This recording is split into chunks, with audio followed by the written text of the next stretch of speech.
do ENARE 2023. Nessa questão, a gente tem uma gestante de 23 semanas que refere que não fez nenhum dos exames solicitados na rotina de primeiro trimestre. Nega doenças prévias, o peso pré-gestacional era de 80 e atualmente está com 90 quilos, sendo que a altura é de 1,60.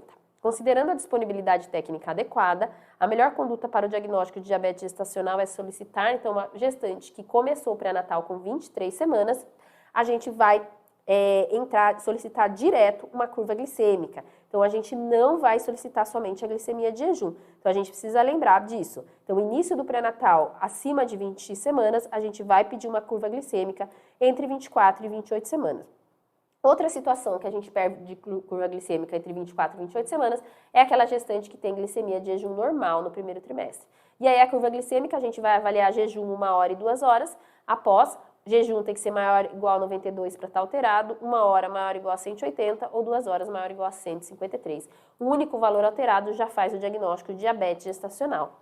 Para a gente fazer o diagnóstico de diabetes prévia à gestação, a gente tem que ter um jejum maior ou igual a 126 ou 2 horas maior ou igual a 200. Então, vamos lá.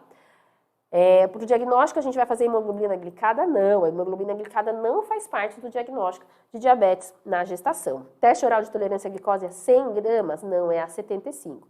Teste oral de tolerância à glicose a 75, correto. Jejum de 2 horas imediatamente? Não, né?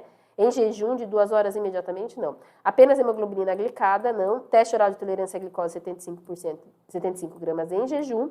1 hora e 2 horas após sobrecarga entre 24 e 28 semanas, correto. Então, a alternativa correta aqui, alternativa E. Então, para gestantes que começam o pré-natal depois de 20 semanas, a gente vai fazer a curva glicêmica direto entre 24 e 28 semanas.